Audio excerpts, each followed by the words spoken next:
Hello बच्चों। आज हम लोग बात करने वाले हैं पैरेलल प्लेट कैपेसिटर के बारे में। बहुत सारे स्टूडेंट्स को इस टॉपिक में कंफ्यूजन होता है कि एक पैरेलल प्लेट कैपेसिटर क्या होता है। अगर हम इसकी दोनों प्लेट्स के बीच में कोई भी मीडियम नहीं रखेंगे तो उसका कैपेसिटेंस कितना होगा, और अगर हम दोनों प्लेट्स के बीच में एक डाइलेक्ट्रिक मीडियम फिल कर देते हैं तो कैपेसिटेंस कितने टाइम्स चेंज हो जाता है। साथ ही हम इस टॉपिक के ऊपर बहुत सारे इंपॉर्टेंट पीवाईक्यूज भी करेंगे और ऐसे क्वेश्चंस भी करेंगे जिनके एग्जाम में आने की पॉसिबिलिटी सबसे ज्यादा होती है। और मैं आपको श्योरिटी देता हूं कि इस लेक्चर के बाद में ये टॉपिक आपका फेवरेट टॉपिक बन जाएगा। तो चलिए बिना देर किए फटाफट से आज के इस लेक्चर को शुरू करते हैं। पैरेलल प्लेट कैपेसिटर किसको बोलते हैं? ऐसे दो प्लेट्स आपको दिखा रखी हैं, दोनों के बीच का डिस्टेंस d मान लो, प्लेट्स का एरिया a मान लेते हैं, दोनों प्लेट सेम साइज की होती हैं।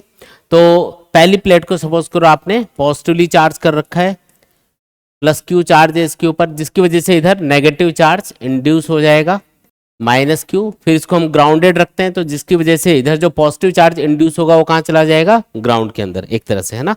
तो इसके ऊपर सिर्फ नेगेटिव चार्ज होगा, ये वाली सिचुएशन होगी। अब एक प्लेट पे पॉजिटिव चार्ज है, एक प्लेट पे नेगेटिव चार्ज है, तो क्या इन दोनों प्लेट्स के बीच में एक इलेक्ट्रिक फील्ड बन जाएगा? हाँ जी, इलेक्ट्रिक फील्ड बन जाएगा। इलेक्ट्रिक फील्ड की डायरेक्शन क्या होती है? पॉजिटिव चार्ज से नेगेटिव चार्ज की तरफ। यहाँ पे जो इलेक्ट्रिक फील्ड है उसको मैं ई बोल रहा हूँ। कितना इलेक्ट्रिक फील्ड दोनों प्लेट्स के बीच में डेवलप होगा? तो इलेक्ट्रिक फील्ड का फॉर्मूला होता है, जब आप दो अपोजिटली चार्ज प्लेन शीट को आप पास पास रखते हो जिनकी सरफेस चार्ज डेंसिटी बराबर होती है। देखो यहाँ पे सरफेस चार्ज डेंसिटी का फॉर्मूला याद है ना, Q/A। दोनों प्लेट्स का साइज बराबर है, यानी कि एरिया सेम है, चार्ज सेम है दोनों पे, एक पे पॉजिटिव एक पे नेगेटिव, तो सरफेस चार्ज डेंसिटी दोनों की सेम ही आएगी, एक की प्लस सिग्मा और एक की माइनस सिग्मा।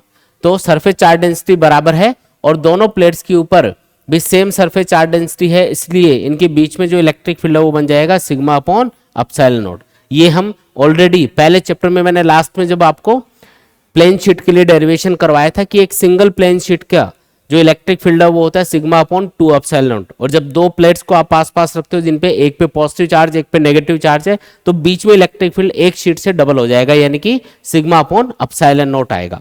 तो ये इलेक्ट्रिक फील्ड दोनों प्लेट्स के बीच में डेवलप हो चुका है। हमें चाहिए इसका कैपेसिटेंस कितना आएगा। तो कैपेसिटेंस का फॉर्मूला क्या होता है? C equal to Q upon V. Capacitance का फॉर्मूला क्या है बोलो? कैपेसिटेंस का फॉर्मूला है C equal to Q upon V. तो Q तो दे ही रखा है, V अगर कैलकुलेट कर लें, इन दोनों प्लेट्स के बीच में पोटेंशियल डिफरेंस पता कर लें तो काम हो जाएगा अपना। V कैसे पता करेंगे? तो इलेक्ट्रिक फील्ड आपके पास है E equal to sigma upon epsilon naught. Sigma को क्या लिख सकते हो वैसे? Q/A लिख सकते हो, ठीक है। तो E आ गया Q/A एप्सिलॉन नॉट। E और V क्या इन दोनों में कोई रिलेशन है? हाँ जी, हमने पढ़ा था E equal to minus dV/dr। यहाँ पे माइनस का सिंबल क्या बताता है? Direction of electric field. Electric field हमेशा डिक्रीजिंग पोटेंशियल की डायरेक्शन में होता है, जिस डायरेक्शन में पोटेंशियल कम होता जाएगा उसी डायरेक्शन में इलेक्ट्रिक फील्ड होता है। तो माइनस का सिंबल सिर्फ डायरेक्शन बताने के लिए है। तो अगर मैं यहाँ पे इस फॉर्मूले को अप्लाई करूँ तो E मतलब इलेक्ट्रिक फील्ड, मैंने लिखा E इक्वल टू dV मतलब पोटेंशियल डिफरेंस, दोनों प्लेट्स के बीच में पोटेंशियल डिफरेंस V मान लो। dr मतलब distance, distance between the plates, या जो पॉइंट्स हैं उनके बीच का डिस्टेंस जहां पे पोटेंशियल डिफरेंस V है, तो वो डिस्टेंस हो गई d। तो dr की जगह d आ जाएगा। तो बताओ V इक्वल टू क्या आ गया? E इंटू डी आ गया। यानी कि जब भी हमें पोटेंशियल डिफरेंस पता करना होगा कोई भी दो पॉइंट्स के बीच का, तो हम उन दोनों पॉइंट्स के बीच में जो इलेक्ट्रिक फील्ड है उसको उन दोनों पॉइंट्स के बीच के डिस्टेंस से मल्टीप्लाई कर देंगे, है ना। अगर इलेक्ट्रिक फील्ड कांस्टेंट है ना दोनों पॉइंट्स के बीच में, तो आप ये सीधा फॉर्मूला यूज करके पोटेंशियल डिफरेंस फाइंड कर सकते हो।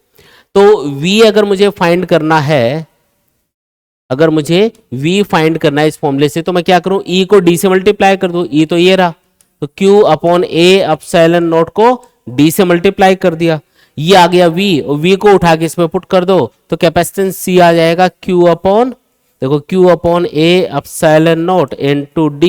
Q ने Q को मार दिया इधर, तो बताओ C इक्वल टू क्या आएगा? ये ऊपर चला जाएगा, epsilon naught A upon D आ जाएगा। ये है अपना फाइनल आंसर। यानी कि जब भी पैरेलल प्लेट कैपेसिटर जिसकी दोनों प्लेट्स के बीच में अभी कोई मीडियम नहीं है, इनके बीच में या तो एयर होगी या वैक्यूम होगा, तो उसका जो कैपेसिटेंस आएगा वो आएगा epsilon naught A upon D। ठीक है। किन किन चीजों पे ये कैपेसिटेंस डिपेंड कर रहा है देख के बता दो फटाक से।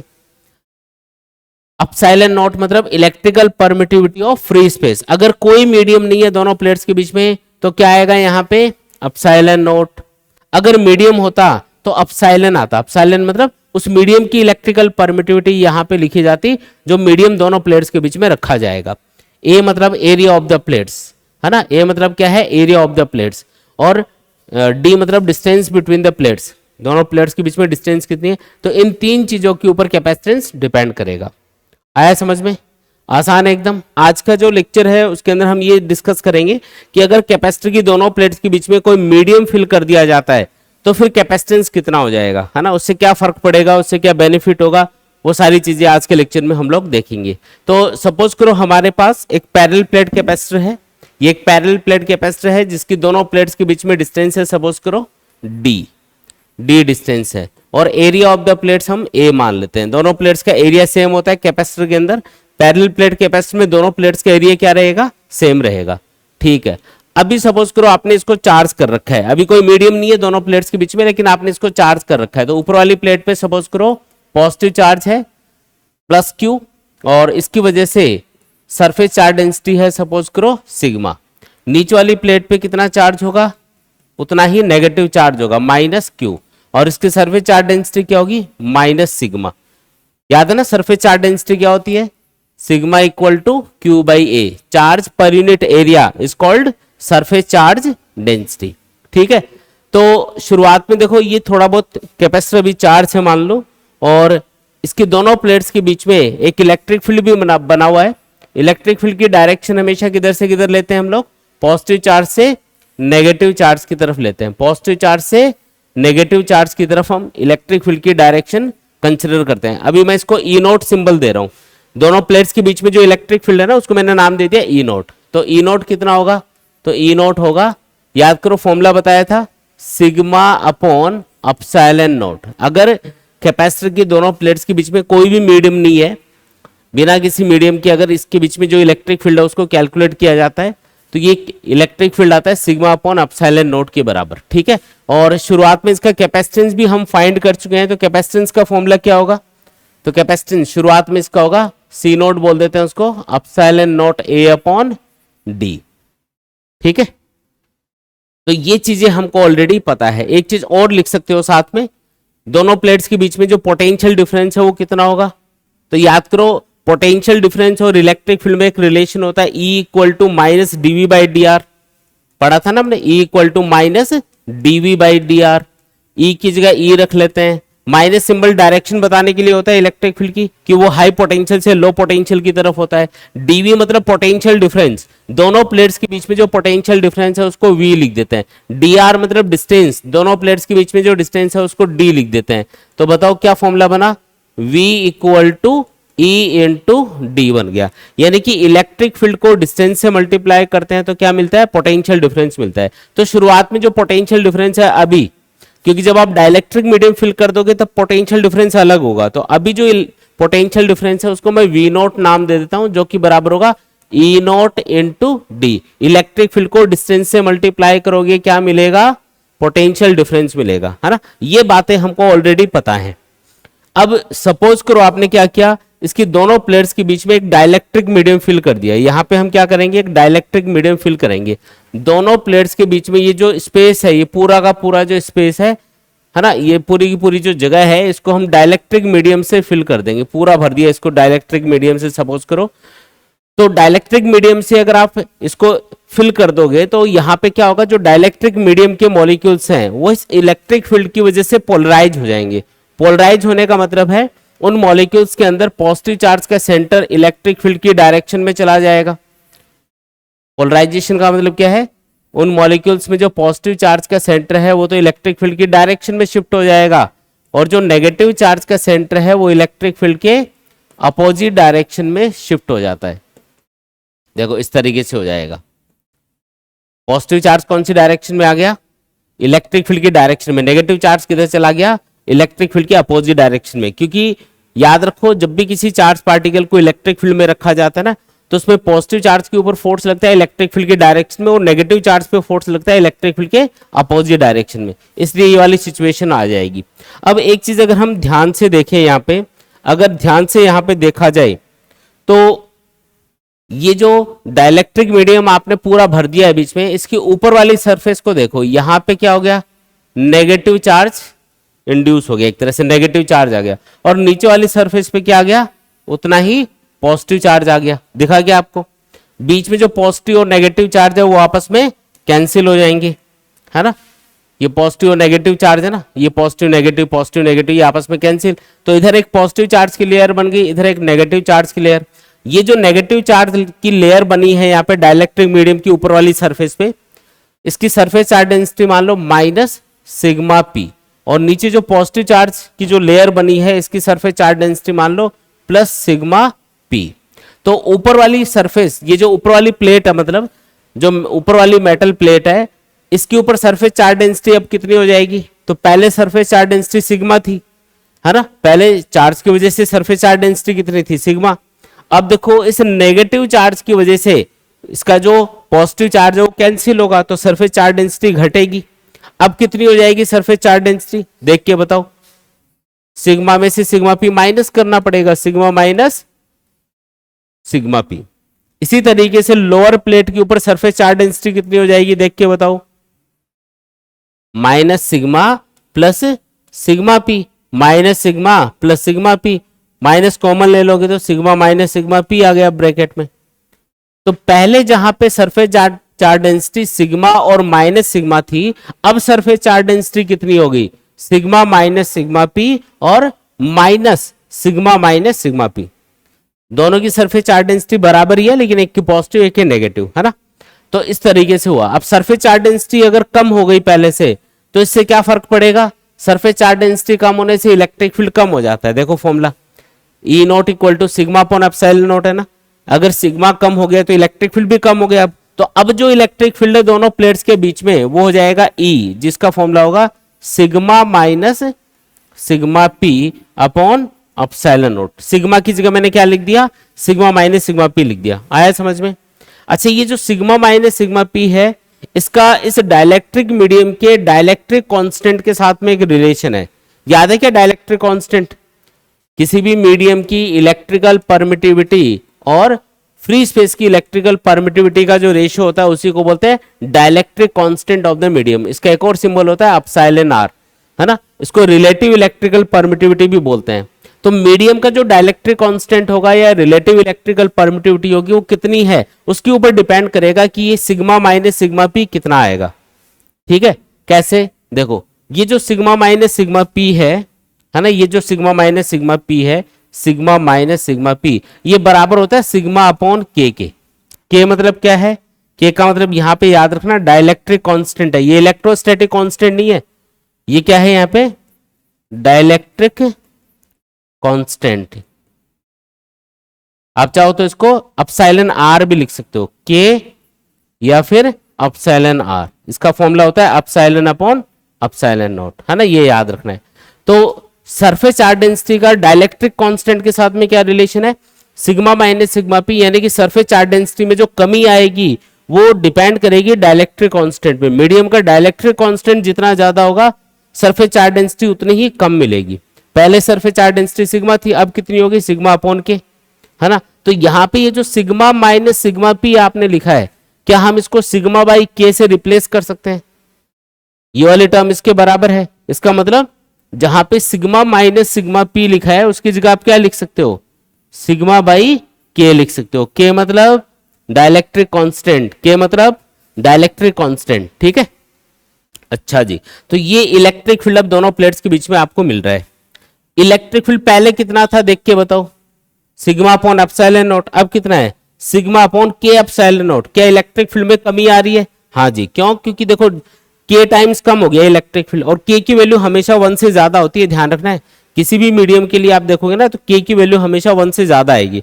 एयर या वैक्यूम के लिए के की वैल्यू 1 होती है, डाइलेक्ट्रिक कांस्टेंट फॉर एयर 1 होता है या वैक्यूम के लिए 1 होता है, बाकी कोई भी मीडियम हो उसके लिए के की वैल्यू हमेशा 1 से ज्यादा होगी। तो अगर ये 1 से बड़ी वैल्यू है तो इलेक्ट्रिक फील्ड की वैल्यू पहले से तो कम ही आएगी। अब जैसे सपोज करो डाइलेक्ट्रिक कांस्टेंट 10 है किसी मीडियम का, तो अब जो इलेक्ट्रिक फील्ड है वो 10 टाइम्स कम हो गया ना पहले जो इलेक्ट्रिक फील्ड था उसका, देख सकते हो आप। इसका मतलब एक रिलेशन हमको ये समझ में आया कि अब जो इलेक्ट्रिक फील्ड है वो बराबर होगा ई नॉट बाई के, यानी कि पहले जो इलेक्ट्रिक फील्ड था उससे अब जो इलेक्ट्रिक फील्ड है वो के टाइम्स कम हो चुका है। पहली बात तो ये समझ में आई कि डाइलेक्ट्रिक मीडियम फिल करने से जो इलेक्ट्रिक फील्ड है वो कितना कम हो गया, के टाइम्स कम हो गया। अब इससे पोटेंशियल डिफरेंस पे क्या फर्क पड़ा, दोनों प्लेयर्स के बीच में जो पोटेंशियल डिफरेंस है उस पे क्या फर्क पड़ा वो देखते हैं। तो पोटेंशियल डिफरेंस का फॉर्मूला क्या होता है, ई नॉट इंटू डी। पहले जो इलेक्ट्रिक फील्ड था वो ई नॉट था, इसलिए ई नॉट इंटू डी लिखा था। अब जो इलेक्ट्रिक फील्ड है दोनों प्लेयर्स के बीच में वो ई हो चुका है, तो अब आपको ई इंटू डी लिखना है, तो वी आ जाएगा ई इंटू डी। ई कितना है जी, ई है यहाँ पे वो लिखा है देखो, ई नॉट बाई के into D. E not into D क्या बन गया, वी नॉट। वी नॉट मतलब इनिशियली जो पोटेंशियल डिफरेंस था दोनों प्लेट्स के बीच में वो वी नॉट था। तो अब देख के बताओ कि पोटेंशियल डिफरेंस पे क्या फर्क पड़ा, वो भी के टाइम्स कम हो गया। के मतलब डाइलेक्ट्रिक कांस्टेंट, तो जितना डाइलेक्ट्रिक मीडियम का डाइलेक्ट्रिक कांस्टेंट होगा उतने टाइम्स इलेक्ट्रिक फील्ड भी कम हो गया और उसकी वजह से पोटेंशियल डिफरेंस भी कम हो गया। इससे कैपेसिटेंस पे क्या फर्क पड़ेगा वो देख लेते हैं। देखो कैपेसिटेंस का फॉर्मूला क्या होता है, C equal to Q upon V. तो V की वैल्यू हम थोड़ा सॉल्व कर लेते हैं, उसके बाद में हम वैल्यू पुट करके आंसर फाइंड कर लेंगे। तो मैंने लिखा V equal to V naught by K. अब अच्छा वी नॉट को हम क्या लिख सकते हैं, ई नॉट इंटू डी। वापस मैंने ई नॉट इंटू डी लिखा है एक बार इसको, या मान लो कि मैंने ये वाला फॉर्मूला यूज किया है। ई नॉट को आप क्या लिख सकते हो, यहाँ पे ई नॉट है सिग्मा अपॉन अपसाइलन नॉट, तो मैंने लिखा sigma upon epsilon not into D upon K. और सिग्मा को क्या लिख सकते हो, ध्यान से देख के बताओ, सिग्मा को क्या लिख सकते हो बोलो, क्यू बाई ए लिख सकते हो। तो v इक्वल टू अपने पास क्या आ गया, Q by A epsilon not into D by के। आया समझ में, ये v की वैल्यू आ गई। v को आप तब तक सॉल्व करोगे जब तक q नहीं आ जाए फॉर्मूले के अंदर, क्योंकि जब आप कैपेसिटेंस फाइंड करते हो ना, कैपेसिटेंस, तो उसका फॉर्मूला होता है q अपॉन वी। तो v की वैल्यू q के टर्म्स में आ जाती है, तो q कैंसिल हो जाता है लास्ट में। तो यहां पे हम v की वैल्यू पुट कर देते हैं q upon A epsilon not into D by K. q ने q को मार दिया इधर। c इक्वल टू क्या आ जाएगा, देखो ये ऊपर जाएगा पूरा, k epsilon not a upon D. ये क्या आ गया जी, ये आ गया अपने पास में फाइनल आंसर। क्या आ गया अपने पास, फाइनल आंसर आ गया। बोलो आया कि नहीं आया, आसान है एकदम। तो अब जो कैपेसिटेंस है दोनों प्लेट्स के बीच में वो कितना हो गया, के epsilon not a upon D के बराबर हो गया। आसान है एकदम। अच्छा पहले कितना था capacitance, epsilon not a upon D, अब क्या हो गया, के टाइम्स ज्यादा हो गया। देखो के ऊपर आ गया मल्टीप्लाई में, इसका मतलब हम बोल सकते हैं कि अब जो कैपेसिटेंस है वो पहले जो कैपेसिटेंस था उसका के टाइम्स हो गया, है ना, के टाइम्स बढ़ गया कैपेसिटेंस। किसी डाइलेक्ट्रिक मीडियम का डाइलेक्ट्रिक कांस्टेंट अगर 10 हो, तो जैसे ही आप दोनों प्लेट्स के बीच में डाइलेक्ट्रिक मीडियम फिल कर दोगे कैपेसिटेंस सीधा 10 गुना बढ़ जाएगा। अगर किसी डाइलेक्ट्रिक मीडियम का डाइलेक्ट्रिक कांस्टेंट 100 है सपोज करो, तो सीधा कैपेसिटेंस 100 टाइम्स बढ़ जाएगा, यानी कि एनर्जी स्टोर करने की कैपेसिटी 100 टाइम्स बढ़ जाएगी। सोचो आप कितना फायदा हो रहा है इससे। तो डाइलेक्ट्रिक मीडियम इसीलिए हम फिल करते हैं कैपेसिटर की दोनों प्लेट्स के बीच में, कि इससे एक तो कैपेसिटेंस बढ़ जाता है, दूसरा इससे फायदा ये होता है कि दोनों जो मेटल प्लेट्स है वो एक दूसरे से सेपरेट भी रहती हैं। ऐसा नहीं हो कि ये कांटेक्ट में आ जाए, कांटेक्ट में आ जाएंगे तो ये पॉजिटिव और नेगेटिव चार्ज आपस में कैंसिल, फिर ये काम नहीं करेगा कैपेसिटर। कैपेसिटर तभी काम करेगा जब इसके बीच में डाइलेक्ट्रिक मीडियम या गैप हो, थोड़ा गैप होना चाहिए, तो उस गैप को भी मेंटेन रखेगा डाइलेक्ट्रिक मीडियम, मेन को चिपकने नहीं देगा प्लेट्स को। कुछ नहीं होता तो हो सकता है बाई मिस्टेक एक दूसरे के कांटेक्ट में आ जाती, प्लेट्स कांटेक्ट में आती, कैपेसिटर का जो पॉजिटिव और नेगेटिव चार्ज है वो कैंसिल, फिर ये काम ही नहीं करता। तो इससे एक फायदा तो ये हो गया कि दोनों प्लेट सेपरेटेड हैं, और दूसरा फायदा क्या हुआ, कैपेसिटी के टाइम्स इंक्रीज हो गई। तो ये इसका बेनिफिट होता है ना। डेरिवेशन इंपॉर्टेंट है, डेरिवेशन पे स्टार लगा लो, ठीक है। आपके नोट्स में दे रखा है, ये पूरा डिटेल में लिखा हुआ है, तो नोट्स के अंदर पूरा एज इट इज लिखा हुआ है। आपको बस हर एक जो टॉपिक है, लेकिन इसको देखो घर पे आपको प्रैक्टिस करना जरूरी है। रफ कॉपी में आप इसको लिख के आप प्रैक्टिस करोगे ना बिना देखे, तभी याद होगा। क्लास में समझ में आना एक अलग बात होती है, लेकिन आप उसको जब तक प्रैक्टिस करके नहीं देखोगे तब तक वो डेरिवेशंस याद नहीं होंगे। तो लिखने की आपको प्रैक्टिस रखनी है ज्यादा से ज्यादा। एक बार देख लो इसको, पूरे डेरिवेशन को बोर्ड पे लिखा हुआ है, किसी भी स्टेप में डाउट या कंफ्यूजन है तो बता दो एक बार, फिर हम आगे बढ़ेंगे। फिर इसका एक और स्पेशल केस लेंगे कि अगर हम डाइलेक्ट्रिक मीडियम को पार्शियली फिल कर देते दोनों प्लेट्स के बीच में तो क्या होता। अभी तो हमने कंप्लीटली फिल कर दिया, अगर हम आधा भर देते, इसको 1/4 भर देते, है ना, कम थिकनेस का, अभी तो हमने जितना दोनों प्लेट्स के बीच में डिस्टेंस है उतनी थिकनेस का डाइलेक्ट्रिक मीडियम इंसर्ट कर दिया। अगर thickness of the dielectric medium कम होगी तो क्या होगा वो देखेंगे। देखो आगे बढ़ते हैं। नेक्स्ट है फिर effect of partially field dielectric on capacitance. Next क्या है, effect of partially field dielectric on capacitance. अगर कैपेसिटर की दोनों प्लेट्स के बीच में डाइलेक्ट्रिक मीडियम को पार्शियली फिल कर दिया जाए, पार्शियली समझते हो क्या, पार्शियली का मतलब है आधा अधूरा भर दिया, है ना, 1/4 भर दिया, 1/3 भर दिया, तो उस केस में कैपेसिटेंस पे क्या फर्क पड़ेगा वो हम लोग देखेंगे। मान लो कि कैपेसिटर की दोनों प्लेट्स के बीच में डिस्टेंस d है, एरिया a है प्लेट्स का, और ऊपर वाली प्लेट पे पॉजिटिव चार्ज है, इनको चार्ज कर रखा है हमने कैपेसिटर की प्लेट्स को, तो एक पे पॉजिटिव चार्ज, एक पे पॉजिटिव चार्ज है, एक पे नेगेटिव चार्ज है।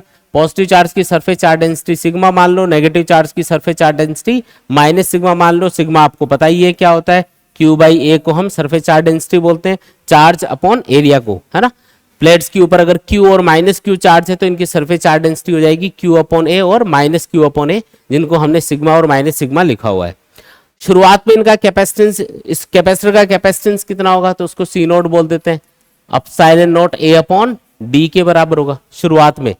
अब हमने क्या किया, कैपेसिटर की दोनों प्लेट्स के बीच में पार्शियली एक डाइलेक्ट्रिक मीडियम फिल कर दिया। देखो ये एक डाइलेक्ट्रिक मीडियम का स्लेब हमने बीच में इंसर्ट कर दिया, ये डाइलेक्ट्रिक मीडियम का स्लेब हमने बीच में इंसर्ट कर दिया यहां पे, और इसकी जो थिकनेस है वो कितनी है उसको T मान लेते हैं एक बार। Thickness of the dielectric medium कितनी है भाई, यहाँ पे T के बराबर है, ऐसा मान लिया हमने। ये T थिकनेस का डाइलेक्ट्रिक मीडियम है और T की वैल्यू D से कम है, ये आपको दिखाई दे रहा है यहाँ पे, है ना। जैसे ये दो प्लेट्स है ना, इनके बीच में डाइलेक्ट्रिक मीडियम इंसर्ट कर दिया जिसका सरफेस एरिया प्लेट्स के एरिया के बराबर ही है, बस मोटाई कम है ना, समझ लो, थोड़ा सिंपल डायग्राम बनाया मैंने, ठीक। अच्छा जी, इस मीडियम का डाइलेक्ट्रिक कांस्टेंट K मान लेते हैं, या एप्सिलॉन R भी आप इसको लिख सकते हो, ठीक है जी। अब देखो क्योंकि ये प्लेट्स चार्ज है तो इनके बीच में क्या होगा, इलेक्ट्रिक फील्ड, क्या होगा बीच में, इलेक्ट्रिक फील्ड, पॉजिटिव चार्ज से नेगेटिव चार्ज की तरफ। लेकिन याद करो कि बाहर जो इलेक्ट्रिक फील्ड है डाइलेक्ट्रिक मीडियम के बाहर, उसको हम E नोट लिखते हैं।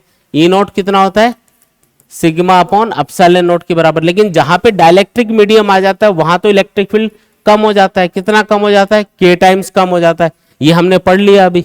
जहां पे डाइलेक्ट्रिक मीडियम आ जाएगा वहां पे electric field K times reduce हो जाएगा। देखो जब भी आप डाइलेक्ट्रिक मीडियम फिल करते हो ना किसी भी जगह पे, तो वहां पे तीन चीजें कम हो जाती है, सरफेस चार्ज डेंसिटी कम हो जाती है, अगर, है ना, अगर कैपेसिटर की प्लेट्स की बात की जाए तो दोनों प्लेट्स के बीच में इलेक्ट्रिक फील्ड कम हो जाता है K टाइम्स, और पोटेंशियल डिफरेंस भी K टाइम्स कम हो जाता है ना।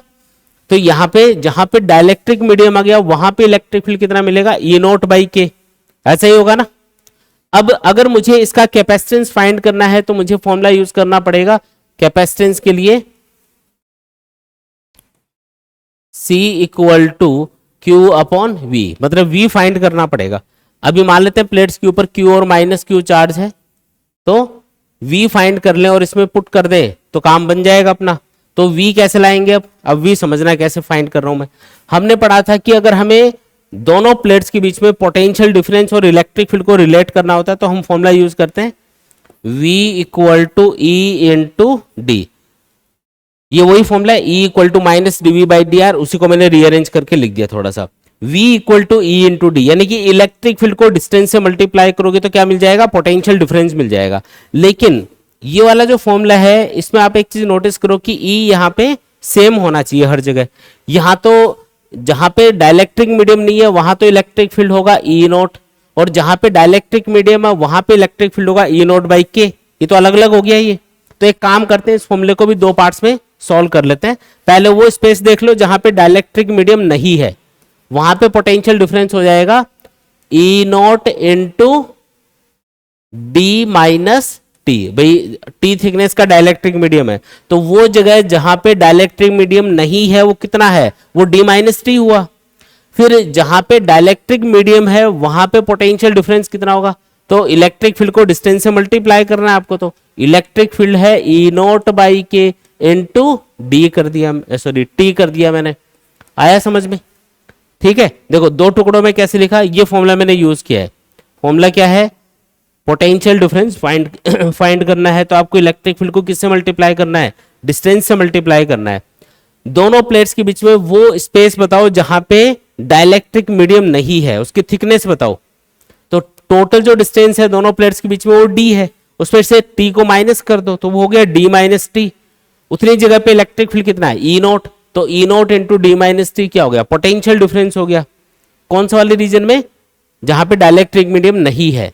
जहां पे डाइलेक्ट्रिक मीडियम है वहां पे पोटेंशियल डिफरेंस कितना होगा, तो वहां पे इलेक्ट्रिक फील्ड देख लो कितना है, ई नोट बाई के इंटू थिकनेस कितनी है टी, मल्टीप्लाई कर दिया, आया ना। इस तरीके से करना है। चाहो तो ई नोट कॉमन ले लो इसमें, तो आप मैं नीचे लिख रहा हूं उसको, v equal to E naught common ले लिया तो यह आया D minus T plus T upon K. और आपको पता है ई नोट को हम क्या लिख सकते हैं, E naught is equal to sigma upon epsilon naught, और सिग्मा भी क्या होता है, क्यू बाई ए होता है। सिग्मा क्या होता है, क्यू बाई ए। तो इस ई नोट को आप ऐसे भी तो लिख सकते हो, E naught equal to Q by A epsilon naught. तो बताओ क्या बन गया, v equal to Q by A epsilon naught into D minus T plus T upon k बन गया फॉर्मूला। ये v की वैल्यू उठा के इस इक्वेशन में पुट कर दो, कैपेसिटेंस आ जाएगा c equal to Q upon, अब देखो मैं वैल्यू पुट कर रहा हूं, q upon A epsilon naught into D minus T plus T by K. q से q को उड़ा देंगे तो बताओ आंसर क्या आएगा, c इक्वल टू ये ऊपर चला जाएगा epsilon note a upon D minus T plus T by के आ जाएगा। बोलो आया क्या समझ में, ये है अपना आंसर। फॉर्मूला क्या आया, epsilon note a upon D minus T plus T upon के। जब भी पार्शियली डाइलेक्ट्रिक मीडियम फिल करोगे ना तो ये वाला आंसर आएगा अपना, ठीक है। आया समझ में, देख लो एक बार। अब मैं इसका एक स्पेशल केस आपको बताता हूं। देखो अभी हमने फॉर्मूला डिराइव किया है c equal to epsilon naught a upon D minus T plus T upon K. ये फॉर्मूला हमने डिराइव किया। अब इसके दो केस हैं, देखो दो केस कौन कौन से हैं। पहला केस मैं ले रहा हूं कि हो सकता है कि कैपेसिटर की दोनों प्लेट्स के बीच में आप एक से ज्यादा मीडियम इंसर्ट कर दो।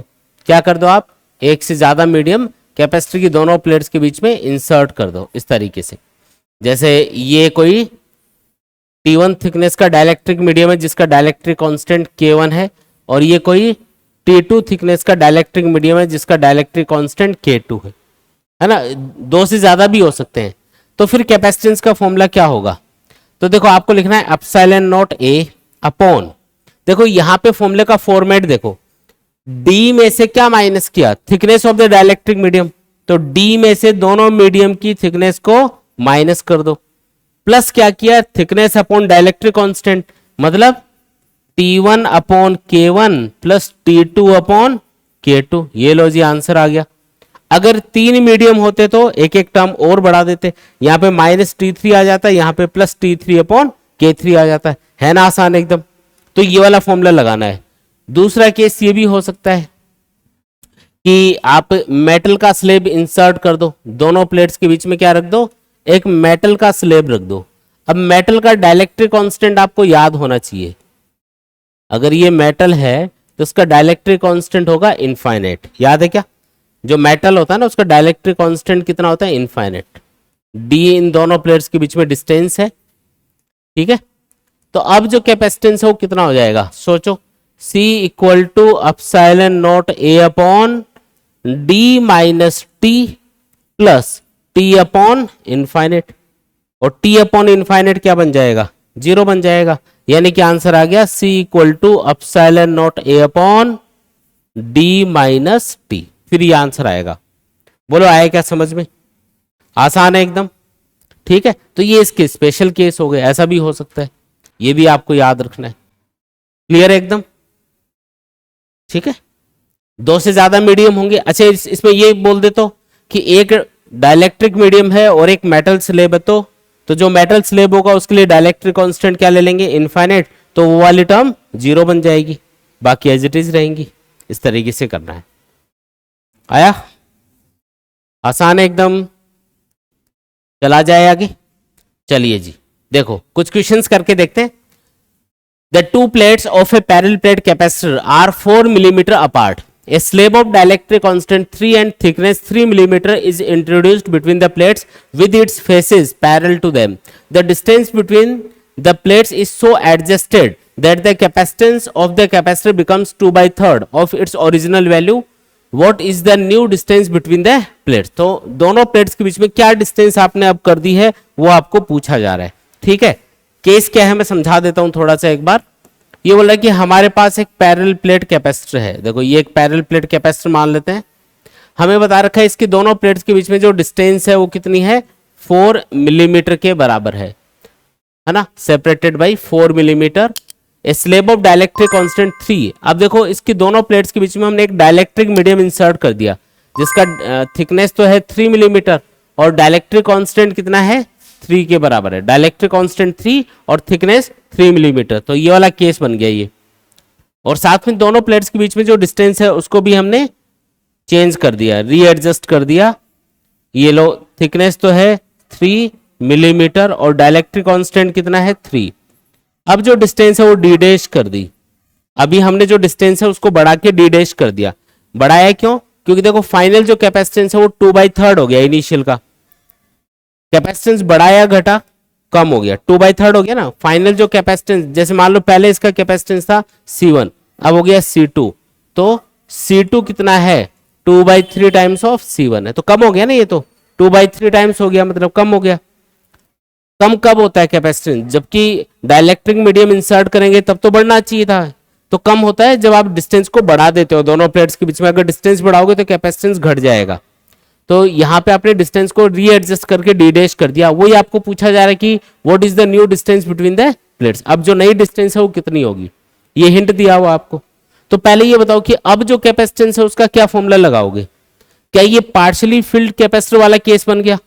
अगर पार्शियली फिल है तो इसका कैपेसिटेंस क्या होगा, epsilon not a upon D minus T plus T upon K, ये वाला लगेगा। डी की जगह मैं डी डैश लिख देता हूं सेकंड केस में।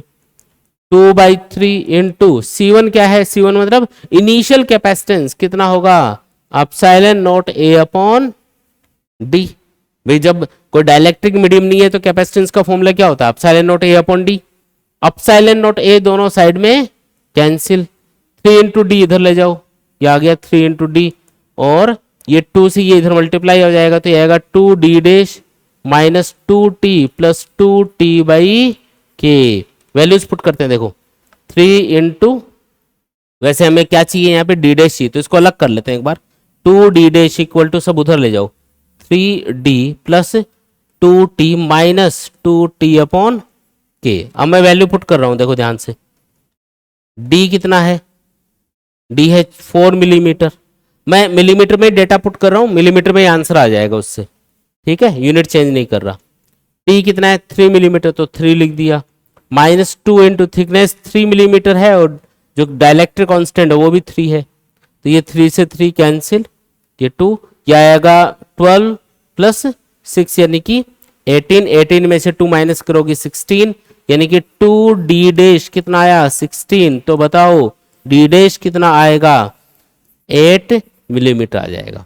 यानी कि 8 मिलीमीटर डिस्टेंस होगी अब दोनों प्लेट्स के बीच में। रीएडजस्ट कर दिया ना डिस्टेंस को, तो अब डिस्टेंस कितनी कर दी हमने, 8 मिलीमीटर के बराबर कर दी। ये इसका आंसर है। आया समझ में, आसान है एकदम, हो गया। चलें आगे, देखो नेक्स्ट क्वेश्चन देखो। Why does current in steady state not flow in a capacitor connected across A battery. यानी कि स्टेडी स्टेट में करंट क्यों नहीं फ्लो होता किसी भी कैपेसिटर में, ये आपको पूछा जा रहा है। दूसरी चीज पूछी जा रही है, however momentarily current does flow during charging और discharging of the capacitor, explain. दोनों चीजों को हम एक्सप्लेन करेंगे। ये बोल रहा है कि जब आप किसी भी कैपेसिटर को चार्ज करते हो और उसमें स्टेडी स्टेट आ जाती है। स्टेडी स्टेट का मतलब क्या है पहले वो समझते हैं। देखो ये कोई बैटरी है, इसको आपने किसी कैपेसिटर से कनेक्ट किया हुआ है। किससे कनेक्ट कर दिया, कैपेसिटर से, जिसका कैपेसिटेंस C मान लेते हैं एक बार। अब ये कोई V वोल्ट की बैटरी है जो लगा रखी है।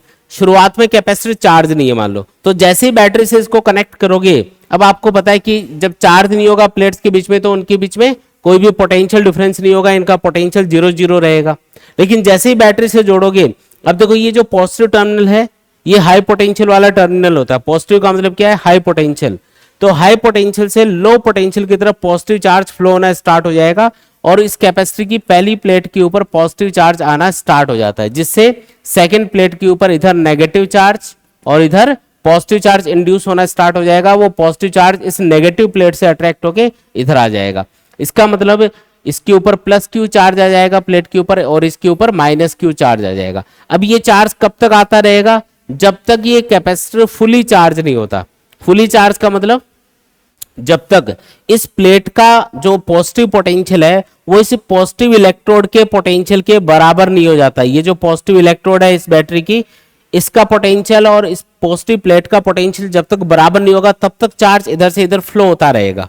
ठीक है, आया समझ में? यानी कि चार्ज का फ्लो कब तक चलता रहेगा? जब तक इस प्लेट का पोटेंशियल इस पॉजिटिव इलेक्ट्रोड के पोटेंशियल के बराबर नहीं हो जाता। जैसे ही ये बराबर हो जाएंगे, क्योंकि चार्ज कंटिन्यूअसली ट्रांसफर हो रहा है, तो जैसे ही दोनों पोटेंशियल बराबर होंगे चार्ज का फ्लो बंद हो जाएगा। और जैसे ही चार्ज का फ्लो बंद होगा हम बोलेंगे कि स्टेडी स्टेट आ गई।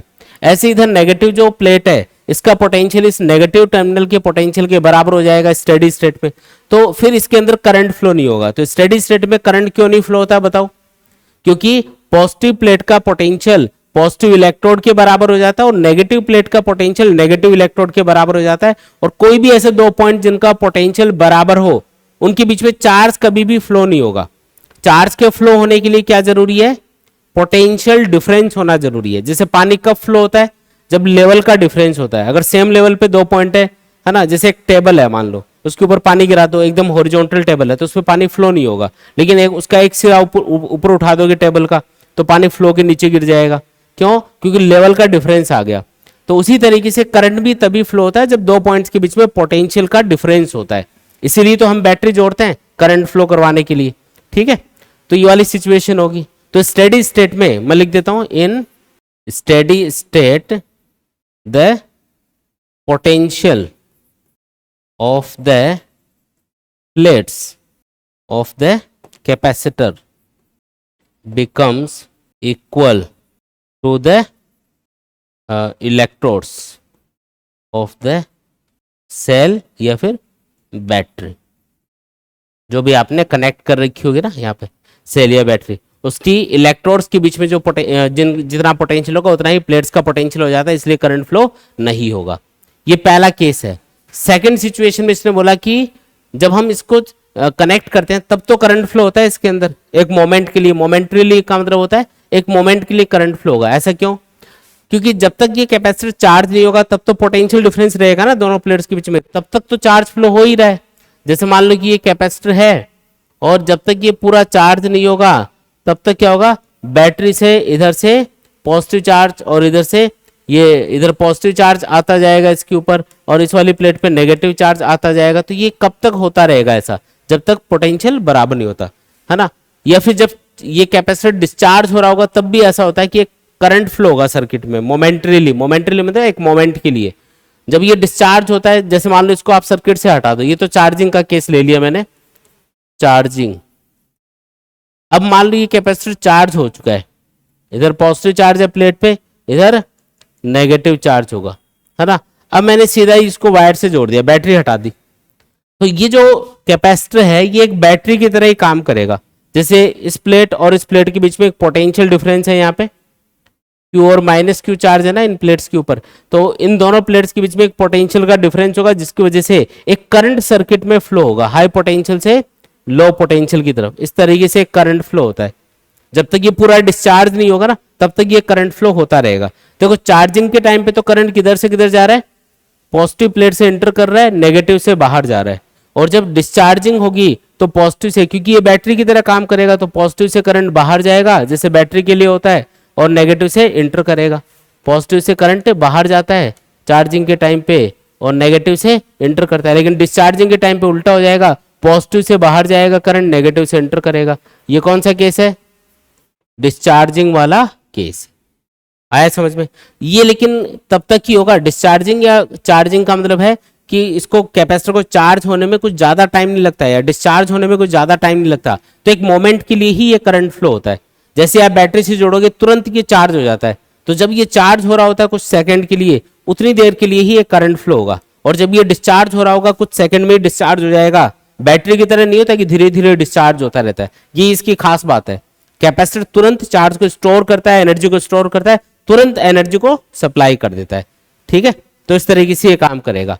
तो चार्जिंग और डिस्चार्जिंग के टाइम पे तो एक मोमेंटरीली करंट फ्लो होगा इसके अंदर, और जब ये स्टेडी स्टेट में आ जाएगा, स्टेडी स्टेट में आ जाएगा तो उस कंडीशन में इसमें करंट क्यों नहीं फ्लो होगा, क्योंकि इलेक्ट्रोड्स का पोटेंशियल और प्लेट्स का पोटेंशियल क्या हो गया, बराबर हो गया।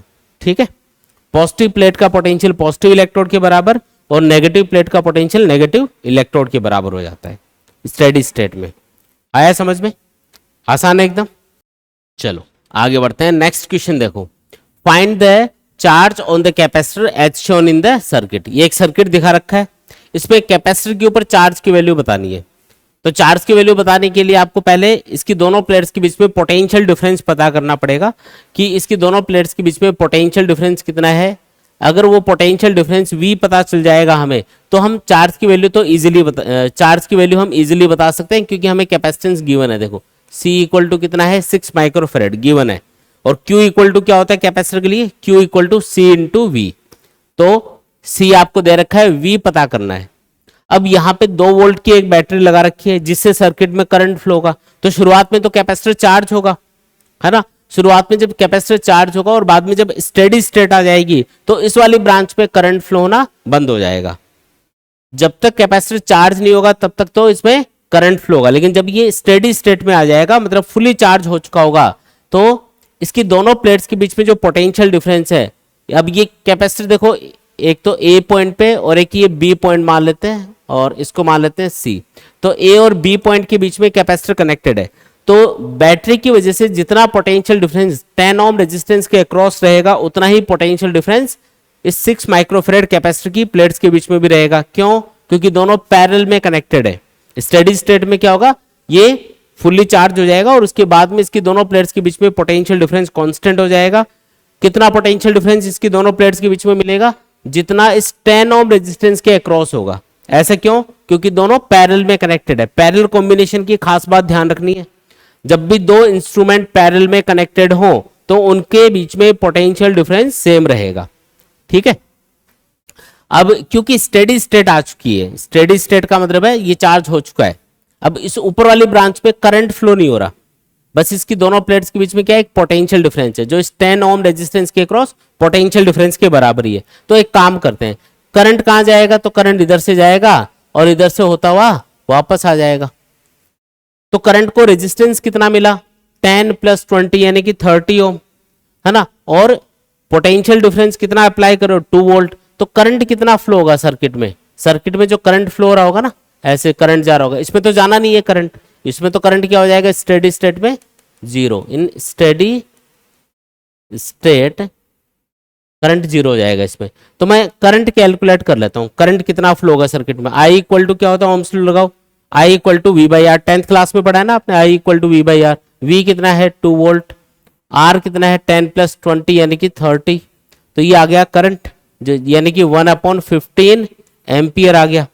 हमें तो ये पता करना है कि 10 ओम रेजिस्टेंस के क्रॉस पोटेंशियल डिफरेंस कितना होगा। तो इसमें से कितना करंट जा रहा है, करंट जा रहा है इसके अंदर से 1/15 एम्पियर, भी दोनों सीरीज में कनेक्टेड है तो करंट सेम ही जा रहा होगा। तो 10 ओम रेजिस्टेंस के क्रॉस पोटेंशियल डिफरेंस कितना आ जाएगा, तो V इक्वल टू क्या होता है I इंटू आर। I कितना है 1/15 एम्पियर, R कितना है 10 ओम। सिर्फ इसके अक्रॉस देख रहा हूं मैं, ये आएगा कितना आएगा 2/3 वोल्ट। ये क्या आ गया, इसके अक्रॉस पोटेंशियल डिफरेंस आ गया। उतना ही पोटेंशियल डिफरेंस कैपेसिटर के अक्रॉस होगा क्योंकि ये पैरेलल में कनेक्टेड है। तो चार्ज ऑन द कैपेसिटर क्या आ जाएगा, चार्ज ऑन कैपेसिटर क्या आएगा बोलो, Q equal to CV, Q equal to CV। C कितना 6 माइक्रोफेरेड, माइक्रो मतलब 10⁻⁻⁶, V मतलब वोल्टेज 2/3 वोल्ट। सॉल्व करो इसको, कितना आएगा 4 × 10⁻⁻6 कूलाम आ जाएगा। ये अपना आंसर है। आया समझ में, इस तरीके से कर लेंगे इसको। बच्चों काफी बच्चे ये कमेंट करते हैं कि सर हमें नोट्स कहाँ से मिलेंगे। तो बच्चों आपको नोट्स मिलेंगे हमारी ऐप के ऊपर। ऐप का नाम है physics with Umesh Rajauria. App के ऊपर आपको फिजिक्स नोट्स के अलावा केमिस्ट्री और बायोलॉजी के नोट्स भी मिल जाएंगे। नोट्स तो आपको मिलेंगे ही, इसके अलावा आपको और भी बहुत सारी चीजें ऐप के ऊपर मिलने वाली हैं, जैसे कि इंपॉर्टेंट पीवाईक्यूज जो हम इस सीरीज में कवर कर रहे हैं वो भी आपको ऐप के ऊपर मिल जाएंगे। आपको चैप्टर वाइज टेस्ट पेपर मिल जाएंगे जिससे आप अपनी प्रिपरेशन को प्रॉपर तरीके से चेक कर सकते हैं। इसके अलावा आपको माइंड मैप और फॉर्मूला बुकलेट्स मिलेंगी जिससे आप फिजिक्स, केमिस्ट्री और बायोलॉजी को प्रॉपर तरीके से बहुत कम टाइम में रिवाइज कर सकते हैं। इसके अलावा आपको कंप्लीट एनसीईआरटी सॉल्यूशंस मिल जाएंगे हर एक सब्जेक्ट के। ये जो ऐप है ये आप गूगल प्ले स्टोर से भी डाउनलोड कर सकते हैं, या ऐप का जो लिंक है वो हम इस वीडियो के डिस्क्रिप्शन में शेयर कर देंगे, आप वहां से भी इसको डाउनलोड कर सकते हैं।